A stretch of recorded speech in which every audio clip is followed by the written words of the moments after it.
আসসালামু আলাইকুম। খাদ্য, পুষ্টি, পরিপাক এই অধ্যায়টা পড়ব। আমাদের পঞ্চম অধ্যায় জীববিজ্ঞান এসএসসি আর কি। তো আমরা যদি দেখি আমরা এই অধ্যায়ে কী পড়ব তা যদি একটাবার দেখি আমরা পড়ব উদ্ভিদের পুষ্টির অতি প্রয়োজনীয় উপাদান। হ্যাঁ, আমাদের উদ্ভিদ এর শারীরবৃত্তীয় কাজগুলো সম্পন্ন করার জন্য যে উপাদানগুলো প্রয়োজন হয় সেই উপাদানগুলো সম্পর্কে আমরা এখানে বিস্তারিত পড়ব। আমরা পড়ব মাইক্রো এলিমেন্ট। হ্যাঁ, তো এই যে ম্যাক্রো এবং মাইক্রো এলিমেন্ট যে উপাদান এগুলো যদি কোনো পুষ্টির এই উপাদানগুলোর যদি অভাব হয়, মানে এগুলো যদি আমাদের সঠিকভাবে সরবরাহ না হয়, সেক্ষেত্রে আমরা কী অভাবজনিত লক্ষণ দেখতে পাবো, এগুলো আমাদের এখানে পড়া আছে।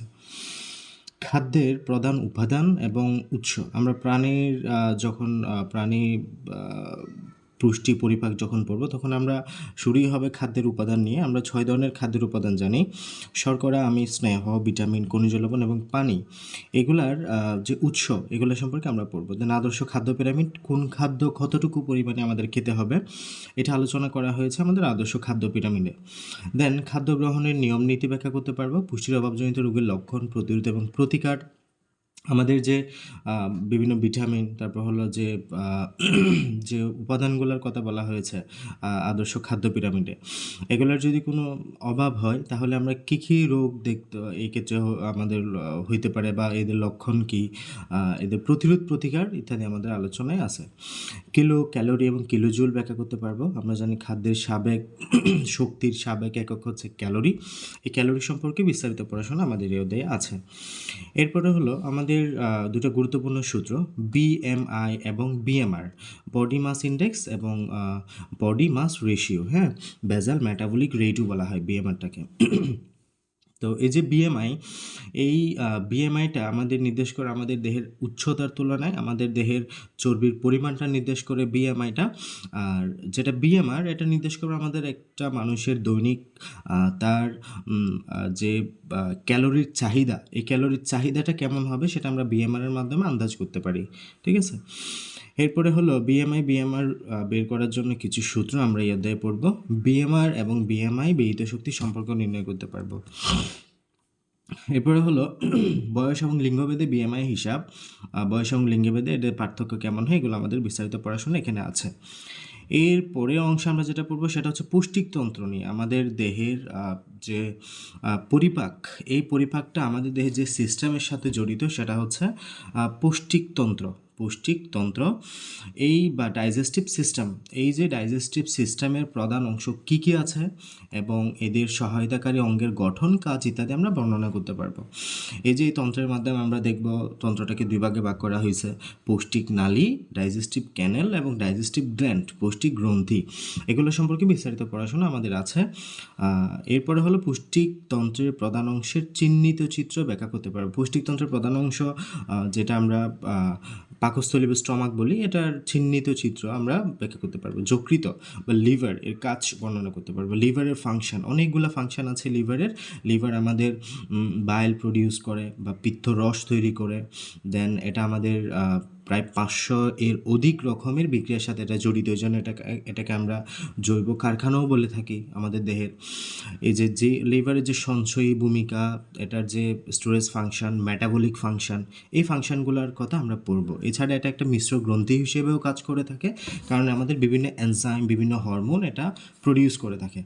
এরপর হলো আমাদের সবচেয়ে গুরুত্বপূর্ণ একটা অর্গান আমাদের এই ডাইজেস্টিভ সিস্টেমের, সেটা হচ্ছে অগ্ন্যাশয় বা প্যানক্রিয়াস। অগ্ন্যাশয় বা প্যানক্রিয়াসের ফাংশন বা কাজটা আমরা এই অধ্যায়ে পড়ব।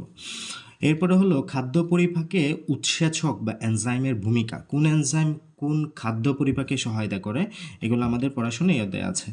মোটামুটি এগুলাই আমাদের মেইন টপিক। আমরা যদি ঢুকি আমাদের ফার্স্ট যে আলোচনা সেটা হচ্ছে উদ্ভিদের খনিজ পুষ্টি বা প্লান্ট মিনারেল নিউট্রিশন, উদ্ভিদের খনিজ পুষ্টি। তো খনিজ পুষ্টি থেকে আমরা এখানে যা যা পড়বো, উদ্ভিদের তার বৃদ্ধি এবং পরিপুষ্টির জন্য মাটি, বায়ু এবং পানি থেকে কতগুলো উপাদান সংগ্রহ করে থাকে, যেগুলোর অভাবে সে সুষ্ঠুভাবে বাঁচতে পারে না। যে শারীরবৃত্তীয় কাজগুলো আছে, তার ফিজিওলজিক্যাল যে ফাংশনগুলো সে করে থাকে, সালোক সংশ্লেষণ বা ফটোসিনথেসিস, প্রস্বেদন, এরপর হলো শ্বসন, রেসপিরেশন, এই ফাংশনগুলো সঠিকভাবে সম্পন্ন করার জন্য তার বিভিন্ন খনিজ পদার্থের প্রয়োজন হয়, খনিজ উপাদানের প্রয়োজন হয়। এরকম টোটাল যে আমাদের সকল পুষ্টি অধিকাংশ মাটি থেকে সংগ্রহ সংগ্রহ করে বলে এদেরকে খনিজ বলা হয়। কেন তাদেরকে খনিজ বলা হয়? এই সকল ম্যাক্সিমাম পুষ্টি উপাদান সব আমরা মাটি থেকে পাই, এই জন্য তাদেরকে আমরা খনিজ বলে থাকি। উদ্ভিদে প্রায় 60টা অজৈব উপাদান শনাক্ত করা হয়েছে, তবে এই 60টা উপাদানের মধ্যে 16টা উপাদান তার স্বাভাবিক বৃদ্ধির জন্য একান্তই প্রয়োজনীয়। 60টা উপাদান তার স্বাভাবিক বৃদ্ধির জন্য বা 60টা উপাদান তার মাঝে শনাক্ত করা হয়েছে, তবে এখানের মাঝে 16টা উপাদান আছে যেগুলো ছাড়া সে কখনোই ঠিকভাবে শারীরবৃত্তীয় ফাংশনগুলো মেনটেন করতে পারবে না, যেগুলো তার একান্তই প্রয়োজন। ঠিক আছে, এই উপাদানগুলো নিয়ে আমরা পড়বো, এবং এই 16টা উপাদানকে একসাথে বলা হয় অত্যাবশ্যকীয় উপাদান বা ইসেনশিয়াল এলিমেন্ট। ঠিক আছে, এই 16টা উপাদানকে একসাথে কি বলা হয়? Essential element. এই উপাদানগুলো সব ধরনের খাদ্যে উদ্ভিদের স্বাভাবিক বৃদ্ধি, শারীরবৃত্তীয় কাজ এবং প্রজননের জন্য প্রয়োজন। এগুলো তার স্বাভাবিক বৃদ্ধি, শারীরবৃত্তীয় কাজ যেগুলো আমরা বলেছি এগুলোর জন্য প্রয়োজন। এদের কোনো একটির অভাব হলে অভাবজনিত লক্ষণ বা ডিফিসিয়েন্সি সিমটমস দেখা দেয় এবং পুষ্টির অভাবজনিত রোগের সৃষ্টি হয়। একটা অত্যাবশ্যকীয় উপাদানের কাজ অপরটা দিয়ে সম্পন্ন হয় না। অত্যাবশ্যকীয় মানে কি? এটা অফকোর্স লাগবে, এটা খুবই ইসেনশিয়াল। এর মধ্যে আমাদের 16টা উপাদানের মধ্যে উদ্ভিদ কোনো কোনো উপাদান বেশি পরিমাণে গ্রহণ করে থাকে, এই জন্য আমরা এগুলোকে ম্যাক্রো এলিমেন্ট বা ম্যাক্রো নিউট্রিয়েন্ট বলি। তাহলে যদি আমরা একটু ভাগ করি, এই 16টা উপাদানকে আমাদের দুই ভাগে ভাগ করা হয়েছে। এই 16টা উপাদানকে দুই ভাগে ভাগ করা হয়েছে। একখানে রাখা হয়েছে 10টা এলিমেন্ট, আর একখানে রাখা হয়েছে 6টা এলিমেন্ট। এই 10টা এলিমেন্টকে বলা হচ্ছে ম্যাক্রো, এই 10টা এলিমেন্টকে বলা হচ্ছে ম্যাক্রো এলিমেন্ট, এই 6টা উপাদানকে বলা হচ্ছে মাইক্রো এলিমেন্ট। কেন মাইক্রো বলা হয়? ম্যাক্রো মানে শব্দের অর্থই হচ্ছে বড়। ম্যাক্রো শব্দের অর্থ বোঝায় হলো বড়, মানে হলো বেশি, আর মাইক্রো হলো কম। ম্যাক্রো মানে হলো যেগুলো তার বেশি পরিমাণে লাগবে, অত্যাবশ্যকীয় কিন্তু মানে ইসেনশিয়াল। ম্যাক্রো মানে হলো যেগুলো বেশি পরিমাণে লাগবে, আর মাইক্রো হলো যেগুলো কম পরিমাণে লাগবে। তাহলে ম্যাক্রো এলিমেন্ট কোনগুলো? যেগুলো বেশি পরিমাণে দরকার হয়, এরকম 10টা উপাদান। আর মাইক্রো এলিমেন্ট হলো যেগুলো একটু কম পরিমাণে দরকার হয় তবে অত্যাবশ্যকীয়, মানে অবশ্যই লাগবে, এদেরকে বলা হচ্ছে মাইক্রো এলিমেন্ট। ঠিক আছে, তো ম্যাক্রো নিউট্রিয়েন্টগুলো আমাদের একটু মনে রাখতে হয়, আমাদের আসে এগুলো উদ্ভিদের স্বাভাবিক যেসব উপাদান বেশি পরিমাণে দরকার, নামের সাথে মিল আছে ম্যাক্রো। ম্যাক্রো মানেই বেশি পরিমাণে দরকার হয়, তাদেরকে ম্যাক্রো নিউট্রিয়েন্ট বলা হয়। এটা আমরা মনে রাখি এমজিকে ক্যাফে ফর নাইস চপস, এই নেমোনিক দ্বারা আমরা মনে থাকি এমজিকে ক্যাফে ফর নাইস চপস। তো magnesium, potassium, calcium, iron, nitrogen, carbon, hydrogen, oxygen, phosphorus, sulphur, এই লাইনটা দিয়ে আমরা মনে রাখি 10টা টোটাল। ঠিক আছে, এমজিকে ক্যাফে ফর নাইস চপস। এখানে nitrogen, potassium, phosphorus, calcium, magnesium, carbon, hydrogen, oxygen, sulphur, লৌহ ইত্যাদি আছে। আর মাইক্রোনিউট্রিয়েন্ট বা মাইক্রো উপাদান যেগুলো একটু কম পরিমাণে দরকার হয় তবে দরকার, উদ্ভিদের স্বাভাবিক বৃদ্ধির জন্য যেসব অত্যন্ত কম পরিমাণে দরকার হয় তাদেরকে মাইক্রোনিউট্রিয়েন্ট বলা হয়। এটা হচ্ছে 6টা: জিঙ্ক, ম্যাঙ্গানিজ, মোলিবডেনাম, বোরন, তামা বা কপার এবং ফ্লোরিন। তো আমাদের এগুলো পড়তে হবে, আমাদের আসে কোনটা ম্যাক্রোনিউট্রিয়েন্ট না। ম্যাক্রোনিউট্রিয়েন্ট না বলতে আমাদের এখানে ম্যাক্রোনিউট্রিয়েন্ট দেবে 3টা, আর এখান থেকে মাইক্রো একটা দিয়ে, কোনটা মাইক্রোনিউট্রিয়েন্ট না, এখানে মাইক্রো দিয়ে দিবে 3টা, বাকি একটা দেওয়া ম্যাক্রো থেকে, ওই ডিজিটটা মাইক্রো থেকে দিবে, ওইটাই আনসার। ঠিক আছে, এরপরে পুষ্টি উপাদানের উৎস এবং ভূমিকা। পুষ্টি উপাদানের উৎস এবং ভূমিকা কী কী যদি আমরা দেখি, কী কী ফাংশন করে থাকে, তো এখানে উৎস নিয়ে আলোচনা করা হয়েছে। এখানে উৎস নিয়ে যদি আমরা একটু পড়ি, সে বায়ুমণ্ডল থেকে কী কী গ্রহণ করে থাকে। কার্বন আমাদের বায়ুমণ্ডলে যে একটা গ্যাস আছে, এটা মনে রাখার জন্য এভাবে বলি, বায়ুমণ্ডলে একটা গ্যাস আছে হলো কার্বন ডাইঅক্সাইড, তাই না? কার্বন ডাইঅক্সাইড মনে রাখবা। আমাদের বায়ুমণ্ডল থেকে যে পুষ্টি উপাদানগুলো, সে মাইক্রো নিউট্রিয়েন্টসগুলো আছে, এখান থেকে সে কার্বন পাবে এবং অক্সিজেন পাবে, কার্বন পাবে এবং অক্সিজেন পাবে। এই যেখানে আছে কার্বন এবং অক্সিজেন, সে বায়ুমণ্ডল থেকে গ্রহণ করে। আর আমরা জানি পানির সংকেত কি? H2O। তাহলে সে পানি থেকে পাবে হাইড্রোজেন এবং অক্সিজেন, তাহলে বায়ুমণ্ডল থেকে পাবে কার্বন এবং অক্সিজেন, পানি থেকে পাবে বা ওয়াটার থেকে পাবে সে হাইড্রোজেন এবং অক্সিজেন। অন্য সব উপাদান সে মাটি থেকে মূলের সাহায্যে শোষণ করে থাকে। অন্য যেগুলো আছে এগুলো মাটি থেকে মূলের সাহায্যে শোষণ করে আয়ন হিসেবে, কিন্তু লবণ হিসেবে না। তো এই যে এখানে বলা হয়েছে এই উপাদানগুলো মাটিতে লবণ হিসেবে থাকে। এই উপাদানগুলো আমাদের মনে করো এখানে ক্যালসিয়ামটা ক্যালসিয়াম সালফেট লবণ হিসেবে থাকতে পারে। তারপর সোডিয়ামটা সোডিয়াম ক্লোরাইড লবণ হিসেবে থাকতে পারে। তো এখান থেকে এগুলো আমরা এভাবে ডিরেক্ট লবণ হিসেবে শোষণ করা যায় না, এগুলো সে সোডিয়াম প্লাস এবং ক্লোরাইড মাইনাস আয়ন হয়ে পরিণত হবে। এই সোডিয়ামকে শোষণ করতে পারবে, ক্লোরাইডকে শোষণ করতে পারবে। ঠিক আছে, তাহলে কিন্তু উদ্ভিদ এগুলাকে লবণ হিসেবে সরাসরি শোষণ করতে পারে না, আয়ন হিসেবে সে শোষণ করে। Calcium, magnesium, ammonium, nitrate, potassium ইত্যাদি এর মধ্যে আছে। এরপরে হলো উদ্ভিদের উদ্ভিদের পুষ্টিতে বিভিন্ন খনিজ উপাদানের ভূমিকা, এই উপাদানগুলোর ভূমিকা যদি আমরা একটু দেখি, নাইট্রোজেনের ফাংশন কি? নাইট্রোজেন আমাদের যেটা নিউক্লিক অ্যাসিড, যেটা আমাদের ডিএনএ, ডিঅক্সিরাইবো নিউক্লিক অ্যাসিড যেটাকে আমরা বলি ডিএনএ, আমাদের ক্রোমোজোমে যেটা থাকে আমাদের যেটা আমাদের জেনেটিক বাহক হিসেবে কাজ করে, এই নাইট্রোজেনের ডিএনএর একটা গাঠনিক উপাদান হলো নিউক্লিক অ্যাসিড। এই নিউক্লিক অ্যাসিডে আমাদের এই নাইট্রোজেনের ভূমিকাটা আছে। প্রোটিন এবং ক্লোরোফিলের এটা অত্যাবশ্যক উপাদান। তাহলে এটা প্রোটিনের অত্যাবশ্যক উপাদান। আমরা জানি প্রোটিন গঠিত হয় কি দিয়ে? অ্যামিনো অ্যাসিড দিয়ে। অ্যামিনো অ্যাসিডের মধ্যে আমাদের কি আছে? নাইট্রোজেন আছে। এরপরে হলো ক্লোরোফিলের এটা অত্যাবশ্যকীয় আবার একটা উপাদান, এটা ক্লোরোফিলের একটা অত্যাবশ্যকীয় উপাদান। আমরা দেখব যখন নাইট্রোজেনের অভাব হবে ক্লোরোফিল এর বিভিন্ন আমাদের ক্লোরোফিল সৃষ্টিতে আমাদের ব্যাঘাত সৃষ্টি হবে, বিভিন্ন সমস্যা আমরা দেখব। ক্লোরোসিস নামক একটা রোগ আমরা দেখব উদ্ভিদের পাতায়। উদ্ভিদের সাধারণ দৈহিক বৃদ্ধিতে নাইট্রোজেন গুরুত্ব ভূমিকা পালন করে এবং কোষকলায় পানির পরিমাণ বৃদ্ধি করে। নাইট্রোজেনের অভাব হলে ক্লোরোফিল সৃষ্টি ব্যাহত হয়। তাহলে নাইট্রোজেন যদি আমাদের এখানে কোষকলায় যদি পানির অভাব, এটা পানির পরিমাণটা বৃদ্ধি করে কোষকলা, এটা ফাংশন। এটা যদি নাইট্রোজেনের অভাব হয় তাহলে কী হবে? নাইট্রোজেনের অভাব হলে ক্লোরোফিল সৃষ্টি ব্যাহত হয়। আর ক্লোরোফিল সৃষ্টি ব্যাহত হলে, যদি ক্লোরোফিল সৃষ্টি ব্যাহত হয় উদ্ভিদের, তাহলে যদি ব্যাহত হলে খাদ্য প্রস্তুত বাধাগ্রস্ত হয়।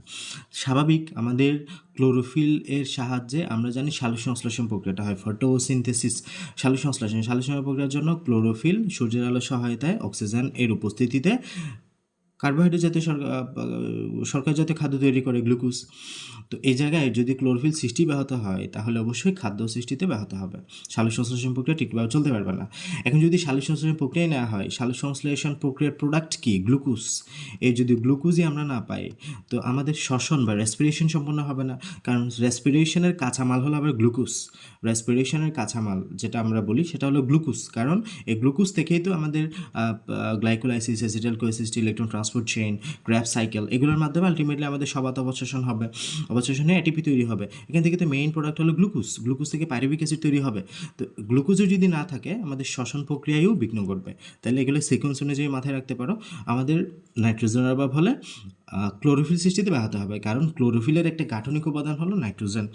যদি আমাদের ক্লোরোফিল সৃষ্টিতে ব্যাহত হয় তাহলে খাদ্য প্রস্তুত করতে পারবে না, মানে গ্লুকোজ তৈরি করতে পারবে না। গ্লুকোজ তৈরি না হলে আমাদের শ্বসন প্রক্রিয়া বিঘ্ন ঘটবে। শ্বসনে আমরা জানি কী তৈরি হয়? এটিপি বা শক্তি তৈরি হয়। এই এটিপি বা শক্তি নির্গমন হ্রাস পাবে। এবার আসে ম্যাগনেসিয়াম। ম্যাগনেসিয়াম ক্লোরোফিল অণুর একটা গুরুত্বপূর্ণ উপাদান এবং শ্বসন প্রক্রিয়ার সাহায্যে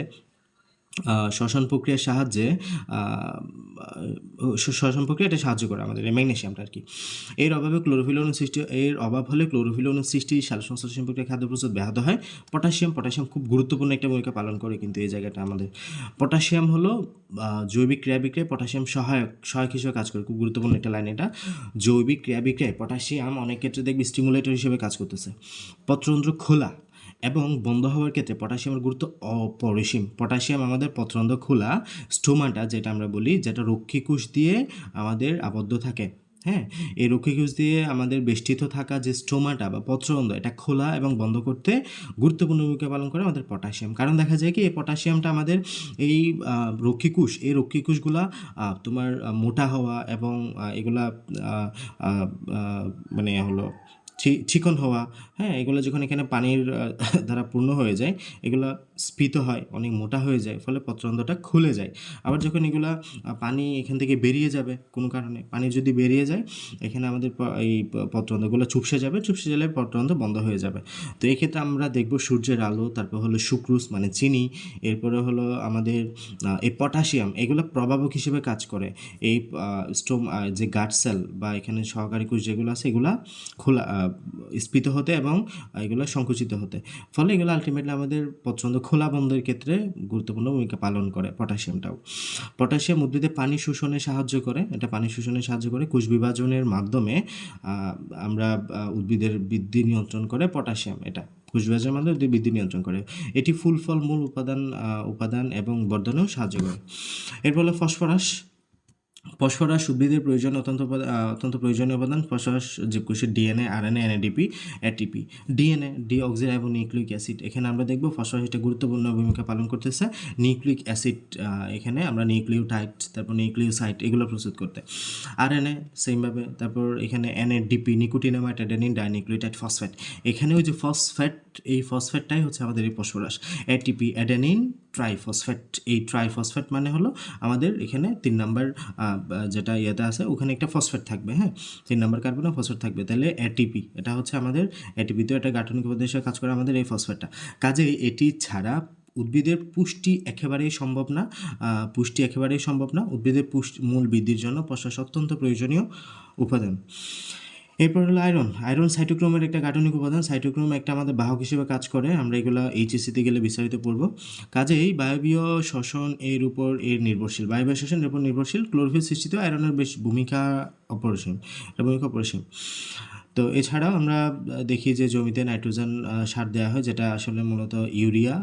আমরা নাইট্রোজেনের সংকেত কি জানি, NH2CO NH2, হ্যাঁ NH2CO NH2, এখানে মূলত আমাদের নাইট্রোজেন আছে, ইউরিয়া সার হিসেবে এটা দেওয়া হয়। পটাশিয়াম মিউরেট অফ পটাশ সার, তারপর টিএসপি ট্রিপল সুপার ফসফেট, আমরা জানি এটা হলো ফসফরাস ইত্যাদি সার ব্যবহার করে থাকে। এইসব উপাদানগুলো আমাদের উদ্ভিদে সরবরাহ করার জন্য সার হিসেবে এইগুলো দেওয়া হয়। এরপর হলো ম্যাঙ্গানিজ। ম্যাঙ্গানিজের ভূমিকা কি? ম্যাঙ্গানিজ ক্লোরোপ্লাস্টের গঠন এবং সংরক্ষণের জন্য ম্যাঙ্গানিজ প্রয়োজন। কপার টমেটো সূর্যমুখী উদ্ভিদের স্বাভাবিক বৃদ্ধির জন্য কপার এবং তামার প্রয়োজন। শ্বসন প্রক্রিয়ার উপরে কপারের প্রভাব উল্লেখযোগ্য আমাদের এখানে। এরপর হলো বোরন। উদ্ভিদের সক্রিয়ভাবে বর্ধনশীল অঞ্চলের জন্য বোরন প্রয়োজন এবং চিনি পরিবহনেও বোরন পরোক্ষ প্রভাব বিস্তার করে। মোলিবডেনাম, আমাদের এই যে অণুজীব দিয়ে আমাদের বায়বীয় নাইট্রোজেন সংবন্ধনের জন্য মোলিবডেনামটা আবশ্যক বায়বীয় নাইট্রোজেন সংবন্ধনের জন্য। ক্লোরিন, সুপারবিট এর মূল এবং কাণ্ডের বৃদ্ধির জন্য ক্লোরিন প্রয়োজন হয়। এরপর যদি আমরা দেখি পুষ্টির উপাদানের অভাবজনিত লক্ষণ কী কী হতে পারে, কী কী সমস্যা হতে পারে, আমাদের একটা বক্স আছে খুব সুন্দরভাবে, এটা একটু ভালো মতো পড়লে হয়ে যাবে। নাইট্রোজেনের অভাবে দেখবো আমরা ক্লোরোফিল সৃষ্টিতে বাধাগ্রস্ত হচ্ছে, অলরেডি আমরা পড়ে আসছি। যদি ক্লোরোফিল সৃষ্টিতে বাধাগ্রস্ত হয়, এখানে কী হয় মূলত ক্লোরোফিলের অভাবে পাতার রঙটা হালকা সবুজ, মানে সবুজ রঙ হালকা হতে হতে একসময় হলুদ হয়ে যায়। এই যে ক্লোরোফিল ছাড়া অন্যান্য বর্ণকণা বা পিগমেন্ট মিলিতভাবে হলুদ দেখায়, তো পাতা হলুদ হয়ে যাওয়ার এটাকে আমরা বলি ক্লোরোসিস, ঠিক আছে, ক্লোরোসিস বলে এটাকে। তো লৌহ ম্যাঙ্গানিজ বা দস্তার অভাবে এই ক্লোরোসিসটা হতে পারে, কেননা এগুলো ক্লোরোফিল সৃষ্টির উপাদানের সাথে কোনো না কোনোভাবেই জড়িত। ক্লোরোসিস কোষের বৃদ্ধি, বিভাজন হ্রাস, তাই উদ্ভিদের বৃদ্ধি কমে যায়। এরপর হলো ফসফরাস অভাব হলে পাতা বেগুনি হয়ে যায়, তাহলে পাতা হলুদ হয়ে যায় আমাদের এখানে নাইট্রোজেনের অভাবে, যেটাকে আমরা ক্লোরোসিস বলছি, আর ফসফরাসের অভাবে পাতা বেগুনি হয়ে যায়। পাতার মৃত অঞ্চল সৃষ্টি হয়, এমনকি পাতা ফুল ফল ঝরে যেতে পারে, উদ্ভিদের বৃদ্ধি বন্ধ হয়ে যায়, উদ্ভিদ খর্বাকার হয়, মানে খাটো হয়। বেশিরভাগ সময়ে খালি চোখে দেখে ফসফরাসের ঘাটতি বোঝা যায় না, যত দিনের লক্ষণ দৃশ্যমান হয় তত দিনে বেশিরভাগ ক্ষেত্রে আর তেমন কিছু করা থাকে না। হ্যাঁ, এরপর হলো পটাশিয়াম। পাতার শীর্ষ এবং কিনারা হলুদ হয়ে যায়, মৃত অঞ্চল সৃষ্টি হয়। তাহলে এগুলো গুরুত্বপূর্ণ লাইন, কিন্তু উদ্ভিদের পাতার যে আগা, এই শীর্ষ এবং কিনারা এগুলো আমাদের লাল হলুদ হয়ে যায় এবং মৃত অঞ্চল সৃষ্টি পটাশিয়ামের অভাবে। বিশেষ করে পাতার শিরা মধ্যবর্তী স্থানে ক্লোরোসিসে হলুদ বর্ণ ধারণ করে। এই যে পাতার যে রাফি বা শিরা, এই রাফিগুলো এখানে আমাদের হলুদ হয়ে যায়, মানে ক্লোরোসিস হয়ে যায় আর কি। পাতার কিনারায় পুড়ে যাওয়া সদৃশ বাদামি রং দেখা যায় এবং পাতা কুঁকড়ে আসে, উদ্ভিদের বৃদ্ধি কম, শীর্ষ এবং পার্শ্বমুকুল মরে যায়। এরপরে ক্যালসিয়ামের কোষের সাইটোসোল মানে সাইটোপ্লাজম আর কি। ক্যালসিয়ামের স্বাভাবিক মাত্রা মাইটোকন্ড্রিয়া এন্ডোপ্লাজমিক রেটিকুলামের স্বাভাবিক কার্যক্রমের সাথে সম্পর্কিত। মাত্রা কমে গেলে মাইটোকন্ড্রিয়ার অক্সিডেটিভ ফসফোরাইলেশন প্রক্রিয়া এন্ডোপ্লাজমিক রেটিকুলামের প্রোটিন ট্রাফিকিং প্রক্রিয়া বিপর্যস্ত হয়। মানে আমাদের এন্ডোপ্লাজমিক রেটিকুলামটাকে বলা হয় কোষের ট্রাফিক পুলিশ অফ সেল বলা হয়। তো যখনই আমাদের এখানে ক্যালসিয়ামের অভাব হবে, তখন এই ট্রাফিকিং প্রসেসটা একটু বিপর্যস্ত হয়, বাধাগ্রস্ত হয়। তাই ক্যালসিয়ামের অভাবে উদ্ভিদের বর্ধনশীল শীর্ষ অঞ্চল এবং বিশেষ করে পাতার কিনারা বিশেষ বরাবর অঞ্চলগুলো মারা যায়, পাতা কুঁকড়ে যায়, ফুল ফোটার সময় উদ্ভিদের কাণ্ড শুকায় হঠাৎ নেতিয়ে পড়ে। এবার ম্যাগনেসিয়াম ক্লোরিন সঞ্চালিত হয় না বলে পাতা হালকা সবুজ হয়ে যায়, এগুলো একটু পরে দেখবে ক্লোরোসিস হয়। লোহের অভাবে কচি পাতার রং হালকা হয়ে যায়, হ্যাঁ এগুলো একটু পড়বা। কাণ্ড দুর্বল হয়ে যায়, এটার একটা গুরুত্বপূর্ণ লাইন আছে, কাণ্ড দুর্বল হয় এবং ছোটো হয়। এবার সালফার অভাবে প্রোটিন, হরমোন, ভিটামিনের গাঠনিক উপাদান। সালফার উদ্ভিদের উপাদানেই নয়, একই সাথে এটা কোষের পানির সমতা রক্ষা করে, মানে এগুলো এগুলো গাঠনিক উপাদানই না শুধুমাত্র, এটা কোষের পানির সম্মতাও রক্ষা করে। সালফারের অভাবে পাতা হালকা সবুজ হয় এবং পাতায় লাল এবং বেগুনি দাগ দেখা যায়।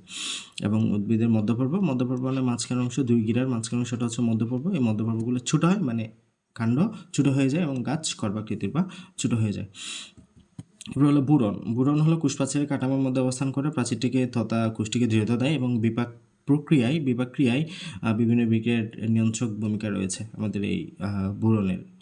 তো যদি এটা অভাব হয় তাহলে কী হবে, এর অভাবে পর্যাপ্ত দৃঢ়তা না পেয়ে বিপাকে গোলযোগ হয়, মানে হলো স্বাভাবিক মেটাবলিজম, এটা যদি না হয় তাহলে উদ্ভিদ বর্ধনশীল অগ্রভাগ মরে যায়। উদ্ভিদের যে পাতার অংশটা, বর্ধনশীল অংশটা মারা যাবে এবং কচি পাতার বৃদ্ধি কমে যায়, পাতা বিকৃত হয়, কাণ্ড কষকষ হয়ে ফেটে যায়, পাতার কুড়ি জন্ম ব্যাহত হয়। এতটুকু হলো আমাদের উদ্ভিদের যে খাদ্য পুষ্টি উপাদান। এগুলো আমরা খাদ্য পুষ্টি উপাদান আমাদের উদ্ভিদের যে এলিমেন্টগুলো পড়ছি, টোটাল 16টা এলিমেন্ট, এর মধ্যে দুই ভাগে ভাগ করা হয়েছে। একটাতে আছে আমাদের ম্যাক্রোনিউট্রিয়েন্ট, আরেকটাতে আছে মাইক্রোনিউট্রিয়েন্ট। ম্যাক্রোতে দেখেছি আমরা টোটাল 10টা, ম্যাক্রোতে টোটাল 10টা, এমজিকে, ক্যাফোফোর, নাইভস, চপস। এবং মাইক্রোতে দেখেছি আমরা টোটাল 6টা।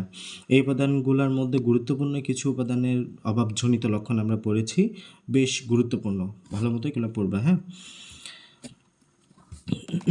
এখন আমাদের প্রাণীর খাদ্য এবং পুষ্টি, প্রাণীর ক্ষেত্রে আমাদের খাদ্য এবং পুষ্টি সম্পর্কে বেশ ভালোই এখানে কিছু কথাবার্তা বলা আছে। আমাদের এই যে খাদ্য উপাদানকে আমরা প্রধানত 3 ভাগে ভাগ করা হয়েছে কিন্তু। হ্যাঁ, আমাদের টোটাল এমনের প্রকারভেদ হলো 6টা, তবে প্রধানত 3 ভাগে ভাগ করা হয়েছে। আমিষ, শর্করা, স্নেহ। এগুলোর কাজ কি একটু পড়তে হবে, পরীক্ষা আসে এগুলোর ফাংশন। আমিষ জাতীয় খাদ্যের কাজ হলো দেহের বৃদ্ধি সাধন এবং ক্ষয়পূরণ করা, এবং ক্ষয়পূরণ করা। শর্করা জাতীয় খাদ্য হলো দেহের শক্তি উৎপাদন বা এটিপি শক্তি উৎপাদন করা। স্নেহ জাতীয় খাদ্য হলো দেহের তাপ এবং শক্তি উৎপাদন করা। ঠিক আছে, তাহলে আমিষ জাতীয় খাদ্য হলো দেহের বৃদ্ধি সাধন, ক্ষয়পূরণ করা, যেটা নাইট্রোজেনের মাধ্যমে করে থাকে, নাইট্রোজেন ব্যালেন্সের মাধ্যমে, positive nitrogen balance, negative nitrogen balance, এগুলো আমাদের এখানে রিলেটেড। শর্করা দেহের শক্তি উৎপাদনে সহায়তা করে, এটা স্নেহ চর্বি জাতীয় খাদ্য দেহে তাপ এবং শক্তি উৎপাদন করে থাকে। আরও 3 ধরনের খাদ্য উপাদান আমাদের রয়েছে। একটা হচ্ছে খাদ্যপ্রাণ বা ভিটামিন। এটার মেইন কাজ হলো আমাদের দেহের যেটা রোগ প্রতিরোধ ক্ষমতা বাড়ানো, এটা আমাদের যে defensive mechanism of human body, হ্যাঁ, এগুলোকে সে অনেক বেশি পরিমাণে স্ট্রং করে। এরপরে হলো বিভিন্ন রাসায়নিক বিক্রিয়ায় সে উদ্দীপনা যোগায়। এটা খনিজ লবণ কী কাজ করে, বিভিন্ন জৈবিক কাজে অংশ নেয় এবং দেহে জৈবিক কাজে সে অংশ নেয়। পানি হচ্ছে দেহে তাপের সমতা রক্ষা করে, কোষের কার্যাদি নিয়ন্ত্রণ করে। ঠিক আছে, খাদ্যাভ্যাস বা রাফেস। এই খাদ্যাভ্যাস বা রাফেস হলো পানি শোষণ করে, মলের পরিমাণ বৃদ্ধি করে, বদ্ধতা থেকে মলের সাহায্য করে। এখন আমরা যদি একটু ইন্ডিভিজুয়ালি দেখি আমিষের ফাংশনটা কি, একটু আমিষ কী কাজ করে, আমিষের উৎস কী। আমিষ মধ্যে আমরা কী পাবো, কার্বন পাবো, হাইড্রোজেন পাবো, অক্সিজেন পাবো, নাইট্রোজেন পাবো। এই উপাদানগুলো আমরা আমিষের মধ্যে পাবো, তবে প্রধান উপাদান হলো নাইট্রোজেন, যেটার পরিমাণ হলো 16 ভাগ। ঠিক আছে, আমিষের সামান্য পরিমাণে সালফার, ফসফরাস, আয়রন ইত্যাদি থাকতে পারে। এটা উৎস কী কী আছে, এটা উৎস হলো মাছ, মাংস, ডিম, দুধ, ডাল, শিমের বিচি, শুটকি, মাছ, চীনাবাদাম ইত্যাদি আমরা এখানে দেখতে পাই। এরপরে হলো এখানে আমরা প্রাণীজ আমিষ এর উৎস, এটা আমিষের উৎসের মধ্যে আমরা 2 ভাগে ভাগ করতে পারি। একটা হচ্ছে অ্যানিম্যাল সোর্স, একটা হচ্ছে প্লান্ট সোর্স। অ্যানিম্যাল সোর্স বা প্রাণীজ আমিষ আমরা যেগুলো দেখবো সেটা হচ্ছে মাছ, মাংস, ডিম, পনির, ছানা, কলিজা, যকৃৎ ইত্যাদি প্রাণীজ আমিষ। হ্যাঁ, এগুলো আমরা প্রাণীতে থেকে যে আমিষ পাই এগুলো। ওকে, এরপর হলো উদ্ভিদে এইসব খাদ্যের মধ্যে আমরা প্রয়োজনীয় অ্যামিনো অ্যাসিড পেয়ে থাকি। আমরা জানি আমাদের যে অত্যাবশ্যকীয় অ্যামিনো অ্যাসিডগুলো আছে 20 প্রকারের, আমরা এগুলো থেকে পাই। উদ্ভিজ অ্যামিনো অ্যাসিড চাল, চীনাবাদাম, শিমের বিচি, মানে উদ্ভিদ প্লান্ট সোর্সেস কী থাকতে পারে আমিষের, ডাল, চীনাবাদাম, শিমের বিচি ইত্যাদি উদ্ভিজ আমিষের মধ্যে পড়ে। এরপর হলো শর্করা বা কার্বোহাইড্রেট। শর্করা বা কার্বোহাইড্রেটের মধ্যে আমরা পাবো হলো এগুলোর কাজ কি, এগুলোর কাজ হলো শক্তি তৈরি করা বা শক্তির যুগ। আমরা জানি glucose and product of digestion of carbohydrate, what glucose. এই গ্লুকোজটা আমাদের কী হবে, গ্লুকোজটা রেসপিরেশন প্রক্রিয়া যাবে, শ্বসন প্রক্রিয়া যাবে, এটা আমাদের আলটিমেটলি এটিপি দিবে। এই এটিপিটি আমাদের শক্তি দিবে। আমরা জানি বায়োলজিক্যাল কয়েন অফ বডি, তাহলে এটা হচ্ছে আমাদের এটিপি। তো এখানে কী উদাহরণ পাবো, আমরা এখানে কার্বন পাবো, হাইড্রোজেন পাবো, অক্সিজেন পাবো, CHO, কার্বন, হাইড্রোজেন, অক্সিজেন পাবো। এখানে আমাদের এখানে কিছু কথা বলা হয়েছে পড়ে নিবা। এখানে আমাদের একটা চার্ট দেওয়া আছে, খুব গুরুত্বপূর্ণ একটা চার্ট। শর্করা শ্রেণী আমরা 3 ভাগে ভাগ করতে পারি। এক শর্করা, দ্বিশর্করা, বহু শর্করা। ঠিক আছে, মনোস্যাকারাইড, মনো মানে একটা, ডাই 2টা, বহু পলি অনেকগুলো। এটার গঠনে 1 মনোমার বিশিষ্ট শর্করা এবং 2 মনোমার বিশিষ্ট শর্করা ডাইমার, বহু মনোমার বিশিষ্ট শর্করা বা পলিমার। এক শর্করার উদাহরণ হচ্ছে গ্লুকোজ, দ্বিশর্করা উদাহরণ হচ্ছে ল্যাকটোজ এবং সুক্রোজ, বহু শর্করা উদাহরণ হচ্ছে শ্বেতসার, গ্লাইকোজেন। এবং এক শর্করার যে উৎস কোথায় কোথায় পাবো, মধু, ফলের রস ইত্যাদিতে আমরা পাবো, মধু, ফলের রস ইত্যাদিতে আমরা পাবো। মধুতে গ্লুকোজ, ফলের রসে আমরা জানি সুক্রোজ, ফ্রুক্টোজ আমরা পাই। দ্বিশর্করার উদাহরণ আমরা দেখব উৎস। দ্বিশর্করার উৎস হলো চিনি এবং দুধ। চিনিতে আমরা কি পাই, সুক্রোজ পাই। দুধে আমরা কি পাই, ল্যাকটোজ পাই। বহুশর্করার উদাহরণ হচ্ছে সাথে সঙ্গে গ্লাইকোজেন। উৎস হচ্ছে চাল, আটা, আলু, সবুজ শাকসবজি ইত্যাদি। ওকে, স্নেহ জাতীয় খাদ্য আমাদের আছে এখানে। স্নেহ জাতীয় খাদ্যের আমাদের কী কী উপাদান দ্বারা তৈরি? কার্বন, হাইড্রোজেন, অক্সিজেন, এই তিনটা উপাদান আমরা পাবো। Carbon, hydrogen, oxygen. এটার ফাংশন কি? এটার ফাংশন হচ্ছে মেন তাপ উৎপন্ন করা এবং এটা পাকস্থলিতে অনেকক্ষণ ধরে থাকতে পারে, তাই ক্ষুধা পায় না। এটা পাকস্থলিতে অনেকক্ষণ ধরে থাকে, কারণ হলো ডাইজেশন হতে অনেক সময় নেই। আমরা স্নেহজাতীয় খাদ্য ডাইজেশন করার সময় দেখবো এটা ডাইজেশন হবে একদম লাস্ট পর্যায়ে গিয়ে, মানে আমাদের মুখেও খুব একটা পরিপাক হবে না, পাকস্থলিতে খুব একটা পরিপাক হবে না, এক্সেপ্ট বাটারের একটা আমাদের ইয়ে আছে, স্নেহ পদার্থ বা স্নেহ একটা এলিমেন্ট, এটা ছাড়া অন্য কোনো স্নেহজাতীয় পদার্থ আমাদের পাকস্থলিতে বা স্টমাকে এটা পরিপাক হয় না, একেবারে ইন্টেস্টাইনে গিয়ে হবে। তাহলে এটা অনেকক্ষণ ধরে থাকবে আমাদের পাকস্থলিতে, ফলে আমাদের ক্ষুধা পায় না। এটা ত্বকের নিচে চর্বি হিসেবে জমা থাকতে পারে। তাছাড়া বিভিন্ন অঙ্গে যেমন যকৃৎ, মানে লিভার, মস্তিষ্ক, মাংসপেশিতেও চর্বি হিসেবে জমা থাকে। দেহের এই সঞ্চিত চর্বি উপবাসের সময় কাজে লাগে। শর্করা এবং আমিষের তুলনায় চর্বিতে প্রায় দ্বিগুণ। আমরা শর্করাতে দেখবো 1 গ্রামে 4 ক্যালোরি পাওয়া যায়, আমিষে 1 গ্রামে 4 ক্যালোরি পাওয়া যায়। আর যেটা আমরা পড়তেছি 1 গ্রাম স্নেহে পাবো 9 ক্যালোরি। তার মানে দ্বিগুণের চাইতেও বেশি, 4 দুগুণ 8, 8-এর চাইতেও 1 বেশি 9, তাহলে দ্বিগুণের চাইতেও বেশি পরিমাণে ক্যালোরি এখানে থাকে। ওকে, উদ্ভিজ্জ স্নেহপদার্থ। এখন যদি আমরা সোর্সেসগুলো দেখি, প্লান্ট সোর্সেস কী কী আছে? প্লান্ট সোর্সেস পাবো আমরা এখানে সয়াবিন, তারপর হলো সরিষা, তিল, বাদাম, সূর্যমুখী, ভুট্টার তেল, ভোজ্য তেল ইত্যাদি হিসেবে আমরা এখানে প্লান্ট সোর্সেস পাবো। প্রাণীজ উৎস কী কী পাবো? চর্বি, ঘি, ডালডা, প্রাণীজ ইত্যাদি। তাছাড়া ডিমের কুসুমে স্নেহপদার্থ আছে, কিন্তু সাদা অংশে স্নেহপদার্থ থাকে না। সাদা পদার্থ যেটা অ্যালবুমিন, এই অ্যালবুমিনে কোনো স্নেহপদার্থ থাকে না, তবে গ্লোবিউলিন যেটা আমরা ডিমের ভিতরে কুসুম, এইখানে আমরা স্নেহপদার্থ পাবো। আচ্ছা, একজন মানুষের দৈনিক কত গ্রাম চর্বির প্রয়োজন? 50 থেকে 60 গ্রাম চর্বির প্রয়োজন হয়। এরপর খাদ্যপ্রাণ বা ভিটামিন আমাদের দেহের রোগ প্রতিরোধ ক্ষমতা বৃদ্ধি করে থাকে। আমাদের খাদ্যপ্রাণ বা ভিটামিনকে দুই ভাগে ভাগ করা হয়েছে। একটা হচ্ছে চর্বিত দ্রবণীয় ভিটামিন, ঠিক আছে, চর্বিত ফ্যাট সলিউবল ভিটামিন, একটা হচ্ছে water soluble vitamin. Water soluble vitamin কী কী আছে? যদি চর্বিত দ্রবণীয় ভিটামিনগুলো দেখি, ADEK, ঠিক আছে, ADEK, অ্যাডেক দিয়ে মনে রাখতে পারো, ADEK, এটা না। ADEK। ভিটামিন এ কোথায় কোথায় পাবা? দুধ, মাখন, চর্বি, ডিম, গাজর, কাঁঠাল, রঙিন শাকসবজি, মলা, মাছ ইত্যাদিতে আমরা ভিটামিন এ পাই। ডি, দুধ, ডিম, কলিজা, যকৃৎ, দুগ্ধজাত দ্রব্য, মাছের তেল, ভোজ্য তেল ইত্যাদিতে ভিটামিন ডি পাওয়া যায়। ই এবং কে, উপরে সব খাবারে আমরা ভিটামিন ই এবং কে পেয়ে থাকি। পানিতে দ্রবণীয় ভিটামিন বি কমপ্লেক্স, মানে এখানে বি কমপ্লেক্স মানে এখানে অনেকগুলোই পাবো আমরা। Vitamin B1, B2, B4, B5, B6 আমরা পাবো। এছাড়াও আমরা পাবো ভিটামিন সি এখানে ওয়াটার সলিউবলের মধ্যে। ভিটামিন বি, ইস্ট, ডেকি চাটা চাল, জাতা, ভাঙা আটা, লাল আটা, অঙ্কুরিত চুলা, মুগ ডাল, মটর ইত্যাদিতে আমরা পাবো এটা। ভিটামিন সি কোথায় পাবো? পেয়ারা, বাতাবি লেবু, কামরাঙ্গা চাল, টমেটো, আম, আনারস, কাঁচামরিচ ইত্যাদিতে প্রচুর পরিমাণে ভিটামিন সি পাওয়া যায়। বলে রাখি, ভিটামিন সি হচ্ছে আমাদের এমন একটা ভিটামিন যেটা আমাদের প্রতিদিন ইনটেক করতে হবে। মানে হলো ভিটামিন সি আমাদের দেহে স্টোরেজ হয় না, মানে এটা জমা থাকে না, এটা আমাদের দেহে জমা থাকে না। তাহলে আমাদের ডেইলি ভিটামিন সি, প্রতিদিনের ভিটামিন সি প্রতিদিনই গ্রহণ করতে হবে, দৈনিকেরটা দৈনিক গ্রহণ করতে হয়, এটা আমাদের জমা থাকে না। এখন আসে খনিজ লবণ বা মিনারেল, এখান থেকে এগুলো একটু পড়ে নিবা ফাংশনগুলা।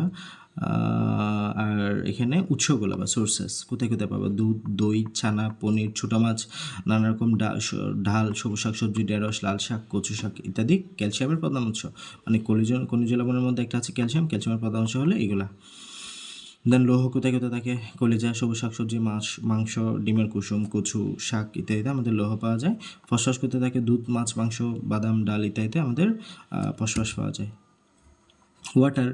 ওয়াটার কোথায় কী কাজ করে? দেহ গঠনে ফাংশন, এটা আমাদের গুরুত্বপূর্ণ ভূমিকা পালন করে। দেহ গঠন এবং প্রতিপালন পানি ছাড়া কোনো অবস্থাতে সম্ভব না। গড়ে একজন পূর্ণবয়স্ক মানুষের দৈহিক ওজনের 50 থেকে 60% হলো 65% হলো পানি। একজন মানুষের এত পার্সেন্ট প্রায় পানি দৈহিক ওজনের। তো এটা আমাদের বিভিন্ন অভ্যন্তরীণ কার্য নিয়ন্ত্রণ করতে সাহায্য করে। পানি ব্যতীত আমাদের দেহের অভ্যন্তরে কোনো রাসায়নিক ক্রিয়া চলতে পারে না, পানি ছাড়া আর কি। দেহে পানি দ্রাবক রূপে কাজ করে এবং পানির জন্যই দেহে রক্ত সঞ্চালন সম্ভব। রক্তে পরিবাহিত খাদ্য উপাদান এবং অক্সিজেনের মাধ্যমে দেহকোষে পৌঁছাতে পারে। দেহের প্রায় সকল ধরনের রসে খনিজ লবণ দ্রবীভূত অবস্থায় থাকে। দূষিত পদার্থ নির্গমনে আমাদের এই পানিটা গুরুত্বপূর্ণ ভূমিকা পালন করে এবং আমাদের এই যে দৈনিক পানির চাহিদা কত 2 লিটার, আমাদের দৈনিক পানির চাহিদা হলো 2 লিটার এবং এত কিলো ক্যালোরি মূলত আমাদের দৈনিক ক্যালোরির চাহিদা। এটা যদি এটা বয়স, লিঙ্গভেদে, আমাদের পেশা ইত্যাদি ভেদে এটা আমাদের ভ্যারি করে। রাফেস বা খাদ্যাঁশ এটা কেন গুরুত্বপূর্ণ? শস্যদানের বহিরাবরণ, সবজি, ফলের খোসা, শাঁস, বীজ, টমেটো, ডাল, মূল, পাতায় আঁশ থাকে। এগুলো মূলত কোষপ্রাচীরের সেলুলোজ এবং লিগনিন। ঠিক আছে, এগুলো কি সেলুলোজ এবং মূলত লিগনিন, যেগুলো আমরা হজম করতে পারি না। সেলুলোজ হজমের জন্য সেলুলোজ নামক এনজাইম দরকার হয়, যেটা আমাদের থাকে না। আমাদের ডাইজেস্টিভ কোনো সিস্টেম থেকে আমাদের এই সেলুলোজ নামক এনজাইমটা পাওয়া যায় না, ফলে এটা আমরা হজম করতে পারি না। যেভাবে আমরা খাই ঠিক সেভাবে এটা আমাদের বেরিয়ে যায়, মানে এটা আমাদের ডাইজেশন করতে পারি না আমরা। তো হাড় যেমন মানবদেহের কাঠামো গঠন করে, সেমভাবে সেলুলোজ এবং রাফেজ উদ্ভিদের কাঠামো গঠন করে। এগুলো জটিল শর্করা, মানে এগুলা আমাদের পলিস্যাকারাইড। ঠিক আছে, জটিল শর্করা। এবং গবাদি পশু যেমন গরু, ছাগল, মহিষীদের সেলুলোজ শোষণ করতে পারে, মানুষ শোষণ করতে পারে না, কারণ রাফেজ পানি শোষণ করে, মলের পরিমাণ বৃদ্ধি করে, বিভাজন থেকে মল নিষ্কাশনে সাহায্য করে। এটার ফাংশন হলো মূলত এগুলাই। রাফেজযুক্ত খাবার বিষাক্ত, মানে পয়জনাস যে বস্তুগুলো আছে এগুলাকে খাদ্যনালী থেকে পরিশোষণ করে এবং এরূপ আবার খাদ্যনালীর ক্যান্সারের আশঙ্কা অনেকাংশেই হ্রাস করে এটা। খাদ্য পিরামিড বলতে আমরা বুঝবো কতটুকু খাদ্য আমাদের দরকার হয়, কোন খাদ্য কতটুকু পরিমাণ দরকার। একদম নিচের দিকে দেখো, নিচের দিকে যেটা আছে সেটা হলো আমাদের বোঝাচ্ছে কার্বোহাইড্রেট। ঠিক আছে, এটা হচ্ছে কার্বোহাইড্রেট বা শর্করা। এটা হচ্ছে কি বোঝায় যে এই শর্করা গ্রুপ এখানে আছে, শর্করা গ্রুপ, চাল, আটা এগুলো দেখাচ্ছে, আলু, এগুলো শর্করা। এগুলো হচ্ছে কি শর্করা, সবচেয়ে বেশি পরিমাণে একটু করে খাইতে হবে, এগুলা বেশি পরিমাণে দরকার আর কি, নিয়মিত। এরপরে হলো যেটা সবচেয়ে এরপরে যেটা দরকার সেটা হচ্ছে ভিটামিন বা খনিজ গ্রুপ, যেগুলো আমরা বিভিন্ন ফ্রুটস, এইগুলো আমাদের দরকার। এরপরে দরকার মাছ, মাংস, আমিষ, যেটা আমরা বলি প্রোটিন জাতীয় খাদ্য। এই প্রোটিন জাতীয় খাদ্য আমাদের এতটুকু পরিমাণে দরকার। তাহলে সবচেয়ে বেশি পরিমাণে কার্বোহাইড্রেট, এরপরে হলো ভিটামিন, খনিজ গ্রুপ, এরপরে হলো প্রোটিন, এরপরে হলো স্নেহ। সবচেয়ে কম পরিমাণে খাইতে হবে স্নেহ বা ফ্যাট গ্রুপটা, সবচেয়ে কম পরিমাণে এগুলো খাইতে হবে। এরপর এগুলো খুব একটা আসে না, জাস্ট পড়তে পারো, একবার রিডিং দিতে পারো। এরপরে আমাদের পুষ্টির অভাবজনিত বিভিন্ন রোগ। হ্যাঁ, পুষ্টির অভাবজনিত রোগ, এই যে আমাদের কী কী সমস্যা হইতে পারে এই পুষ্টির অভাব হলে। আমাদের এখানে যে রোগটার কথা বলা হয়েছে ফার্স্টে, গয়টার বা গলগণ্ড। এটা মূলত আমাদের থাইরয়েড গ্রন্থি যখন ফুলে যায় তখন এটাকে আমরা গয়টার বলি। যে এখানে থাইরয়েড গ্রন্থি যখন ফুলে যাবে তখন আমরা গয়টার বলে থাকি। তো এটা অনেক কারণে হতে পারে। আমাদের থাইরয়েড গ্রন্থিতে বা থাইরয়েড বিভিন্ন ফলিকলগুলোতে যখন আমাদের এখানে টিউমার আসবে বা ক্যান্সার তৈরি হবে, টিউমার বা ক্যান্সার হবে, তখন এখানে থাইরয়েড গ্রন্থি ফুলে যেতে পারে, আবার ফুলে যেতে পারে। তো এছাড়া গয়টার থাইরয়েড গ্রন্থির কোনো নির্দিষ্ট রোগ বোঝায় না, আর থাইরয়েড গ্রন্থির বিভিন্ন রোগের এক সাধারণ বহিঃপ্রকাশকে বোঝায়। তো নানা কারণে গয়টার হইতে পারে। গয়টার হলো একটা সিমটমের মতো অনেকটা। খাবারে আয়োডিনের অভাবে গয়টার তথা গলগণ্ডার অন্যতম কারণ। আমাদের যে থাইরক্সিন, এই থাইরয়েড গ্রন্থি থেকে বিভিন্ন হরমোন নিঃসৃত হয়। Thyroxine, triiodothyronine, T3 T4 hormone. এই T3 T4 হরমোনের জন্য যে তৈরি করার জন্য T3 হরমোন যে প্রসেসের মাধ্যমে তৈরি হয়, এই প্রসেসের জন্য কাঁচামাল হিসেবে ব্যবহৃত হয় আয়োডিন। হ্যাঁ, এই কাঁচামাল যেহেতু যখন আমাদের স্বল্পতা দেখা দিবে, আয়োডিন যখন ঠিকভাবে আমাদের অভাব দেখা দিবে বডিতে, তখন ঠিকভাবে T3 T4 তৈরি হতে পারবে না, এখানে ব্যাঘাত তৈরি হবে, সমস্যা তৈরি হবে, তখন আমাদের এই সমস্যাটা হয়। তো এটা মূলত কোথায় আয়োডিনের অভাবটা থাকে? আমাদের সমুদ্র থেকে দূরবর্তী অঞ্চল যেমন উত্তরবঙ্গ, পার্বত্য এলাকার মাটিতে আয়োডিন কম থাকে, এদের এই সমস্যাটা দেখা যায়। তবে বর্তমানে আমাদের খাবারের লবণের সাথে আয়োডিন মিক্স করার কারণে এই সমস্যাটা অনেকাংশে কমে আসছে। রাতখানা বা নাইট ব্লাইন্ডনেস, ভিটামিন এর অভাবে ক্ষতিগ্রস্ত হয়ে জেরোফথ্যালমিয়া নামক রোগ হয়। তো জেরোফথ্যালমিয়া মূলত অনেক রোগের একসাথে সমষ্টি বোঝায়। হ্যাঁ, রাতখানা তার মধ্যে অন্যতম আর কি, নাইট ব্লাইন্ডনেসটা। ভিটামিন এর অভাব পূরণ না হলে আমাদের এই রোগটির মাত্রায় বাড়তে থাকে। জেরোফথ্যালমিয়ার 7 থেকে 8টি মাত্রা রয়েছে, যার মধ্যে সর্বনিম্নটা হচ্ছে রাতখানা। 2 থেকে 5 বছরের শিশুদের মধ্যে এই রোগটা দেখা যায়। আমাদের চোখে 2 ধরনের কোষ থাকে, একটা হচ্ছে রড সেল বা রড কোষ, একটা হচ্ছে কোন সেল। এই যে রড কোষের ফাংশন হলো রাতে দেখা, আর কোন সেলের ফাংশন হচ্ছে রঙিন বস্তু দেখা এবং দিনে দেখা। যখন আমাদের এই রাতকানা রোগ হয় তখন রড কোষগুলো ক্ষতিগ্রস্ত হয়। রড কোষ ক্ষতিগ্রস্ত হলে রাতে দেখতে অসুবিধা হবে, রাতে দেখতে অসুবিধা হয় তখন, ঠিক আছে। তো আলোতে ভালো দেখতে পায় না, সব কিছু ঝাপসা দেখে, তখন কর্নিয়া গোলাটা হয়ে যায়। রাতকানা 10টা থেকে শুরু করে রাতকানা 10টা থেকে শুরু করে তৃতীয় চতুর্থ পঞ্চম মাত্রা জেরোফথ্যালমে ভিটামিন এ সহ সব কিছু ওষুধ প্রয়োগে ভালো হয়, কিন্তু রোগ চূড়ান্ত মাত্রায় তার কাছাকাছি গেলে কর্নিয়া প্রতিস্থাপন বা অস্ত্রোপচার ছাড়া আর তেমন কিছুই করা থাকে না। ওকে, তাহলে এটা প্রতিরোধের উপায় কি? হোয়াট ইজ দ্য, এখানে আমাদের প্রতিরোধ যেভাবে আমরা করব, এটা হচ্ছে মাছের যকৃতের তেল, ভিটামিন এ সমৃদ্ধ খাবার খেতে হবে। মাছের যকৃতের তেল, কলিজা, সবুজ শাকসবজি, রঙিন এবং ফল ও সবজি ইত্যাদি মলা ডালা মাছ আমাদের খাওয়া দরকার। রিকেটস, এটা আমাদের ভিটামিন ডি এর অভাবজনিত একটা লক্ষণ। আমাদের ভিটামিন ডি এর কিছু ফাংশন দেওয়া আছে, ক্যালসিয়াম ও ফসফরাস শোষণ, দাঁত এবং হাড় গঠন ইত্যাদি আমাদের এই ভিটামিনের কাজ। তো এগুলো আমরা কোথায় পেয়ে থাকি? দুধ, মাখন, ডিম, কড লিভার, হাঙ্গরের তেলে প্রচুর প্রচুর ভিটামিন ডি পাওয়া যায়। এছাড়া আমাদের একটা এন্ডোজেনাস সোর্সও আছে। এন্ডোজেনাস সোর্স বলতে আমাদের স্কিনে যে কোলেস্ট্রল আছে, এই কোলেস্ট্রলের সাহায্যে সূর্যের আলট্রাভায়োলেট রে বা ইউভি রে বা অতিবেগুনি রশ্মি, ইউভি রে সাহায্যে আমাদের স্কিনেই আমাদের ভিটামিন ডিটা তৈরি হতে পারে। ক্যালসিট্রল বা 125 ডিহাইড্রোক্সি কোলেক্যালসিফেরল, এটা ভিটামিন ডি এর অ্যাক্টিভ ফর্ম, এটা কিন্তু তৈরি হতে পারে। তো এন্ডোজেনাস সোর্সেস বলা হয় এটাকে, আমাদের নিজের বডিতে এটা তৈরি হয়।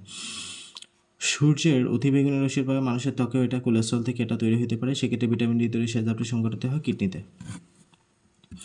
তো এই রোগের ক্ষেত্রে কী হয়? এই রোগের হাড়গুলো দুর্বল হয়ে যায়, গিঁট ফুলে যায়, হাড়গুলো বিশেষ করে পায়ের হাড় বেঁকে যায়, এই রোগের প্রধান লক্ষণ। হ্যাঁ, তাহলে কী করতে হবে? শিশুদের পর্যাপ্ত পরিমাণে ভিটামিন ডি সমৃদ্ধ খাবার খাওয়াতে হবে এবং একটা নির্দিষ্ট সময় ধরে আমাদের সূর্যের অতিবেগুনি রশ্মির সাহায্যে যাতে তার কোলেস্ট্রল তৈরি হতে পারে তার স্কিনে, ওভাবে করে রৌদ্রোজ্জ্বল আলোতে রাখতে হবে। রক্ত শূন্যতা বা এনিমিয়া মানে কি? এনিমিয়া হচ্ছে আমাদের দেহের রক্ত স্বল্পতা। এটা এমন এক অবস্থা যেখানে রক্তে হিমোগ্লোবিনের ঘনত্ব স্বাভাবিকের তুলনায় অনেক কমে যায়। তাহলে যখন রক্তে হিমোগ্লোবিনের ঘনত্ব স্বাভাবিকের চেয়ে কমে যাবে, এটাকে আমরা বলি রক্ত শূন্যতা বা এনিমিয়া। খাদ্যের মুখ্য উপাদান হলো লৌহ বা আমাদের আয়রন, ফলিক অ্যাসিড, ভিটামিন বি12 অভাব ঘটলে আমাদের এই রোগটা দেখা যায়। আমাদের রক্ত শূন্যতা কখন হবে? যখন iron, folic acid, vitamin D ইত্যাদির অভাব হবে। তো আমাদের রক্ত স্বল্পতার শতাধিক কারণ জানা গেছে এবং পুষ্টি উপাদানে ঘাটতি না হয়ে রক্ত স্বল্পতা হতে পারে। তবে বাংলাদেশে সাধারণত লোহের ঘাটতিজনিত রক্ত স্বল্পতা বেশি দেখা যায়, মানে আয়রনের অভাবে যেটা হয় আমাদের সেটা অনেক বেশি দেখা যায়। শিশুদের প্রজননের উপযুক্ত বয়সী নারীদের 15 থেকে 45 বছর গর্ভবতীদের এই রোগ প্রেগনেন্সির সময় আমাদের রক্ত স্বল্পতা স্বাভাবিক একটা হয়ে যায়।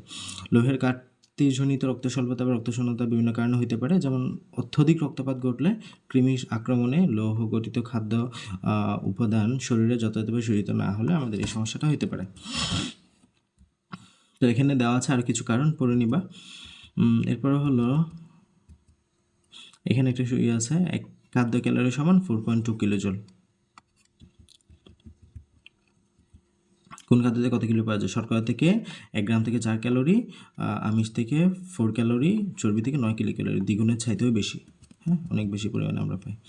এবার সে বিএমআর এবং বিএমআই অনেক গুরুত্বপূর্ণ। বিএমআর মানে হলো বেজাল মেটাবলিক রেট আর বা বডি মাস রেশিও, আর এটা হচ্ছে বডি মাস ইন্ডেক্স। গঠন চর্বি একটা নির্দেশ, মানে হলো আমাদের দেহের হাইট বা উচ্চতার তুলনায় আমাদের চর্বির পরিমাণ কতটুকু সেটা নির্দেশ করে বিএমআই। সূত্র আছে, ছেলেদের জন্য একটা সূত্র আছে, মেয়েদের জন্য একটা সূত্র আছে। ইনভেরিয়েবলি কম আসে আমাদের বিএমআইটা অনেক বেশি আসে।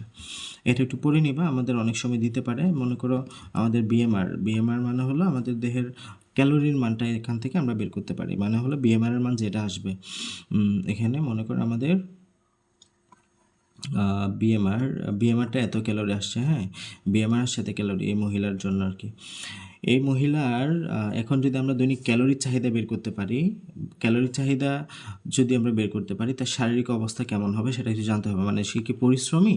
যদি পরিশ্রমী না হয় তাহলে তার বিএমআর যত ক্যালোরি আসছে ওটার সাথে ইন্টু 1.2 গুণ দিলে যে মানটা পাবা সেটা হচ্ছে তার দৈনিক ক্যালোরির চাহিদা। অত ক্যালোরির খাদ্য সে দৈনিক খাবে।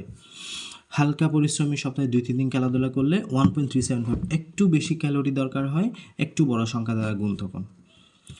আর যখন পরিশ্রমী তখন হবে 1.55 দ্বারা গুণ।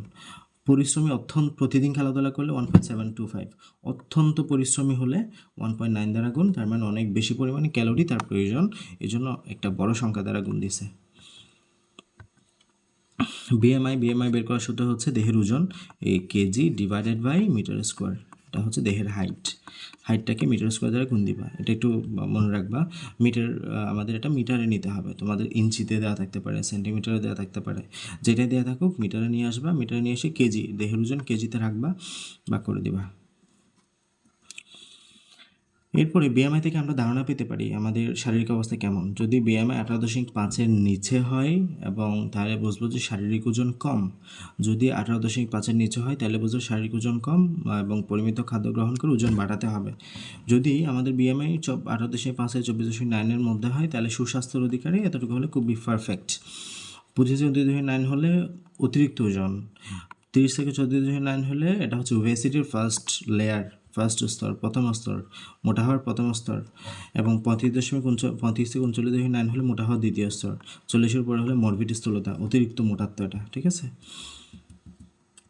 এখানে আমাদের এই চারটা দেওয়া আছে খুব সুন্দরভাবে। এর ফলে শরীরচর্চা ও ব্যায়াম কেন দরকার এগুলো একটু পড়বা, এগুলো একটু নিজের রিডিং পড়বা, খুবই লেস ইম্পর্টেন্ট, খুব একটা আসে না। তারপরেও এখান থেকে একটু পড়তে পারে। অ্যান্টিবায়োটিক এর সম্ভাব্য উৎস কী কী, মাছ পশুখাদ্য ব্যবহারের ফলে আমাদের শরীরে জমা থাকে এই আর কি। রেজিস্টার্ড চিকিৎসকের পরামর্শ মোতাবেক এটা বের করতে হবে। বর্তমানে আমাদের দেহে অ্যান্টিবায়োটিক রেজিস্ট্যান্স হয়ে যাচ্ছে, যত্রতত্র অ্যান্টিবায়োটিকের ব্যবহার, এটার জন্য অ্যান্টিবায়োটিক রেজিস্ট্যান্স হয়ে যাচ্ছে এবং প্রায় বলা হয় যে 65টার বেশি অ্যান্টিবায়োটিক অলরেডি রেজিস্ট্যান্ট এবং প্রতি বছরই অনেক বেশি মানুষ মারা যাচ্ছে আমাদের এই অ্যান্টিবায়োটিক রেজিস্ট্যান্সের কারণে। অ্যান্টিবায়োটিকগুলো আর কাজ করতেছে না, এই জন্য যত্রতত্র অ্যান্টিবায়োটিক ইউজ বা ব্যবহার করা আমাদেরকে কমাতে হবে।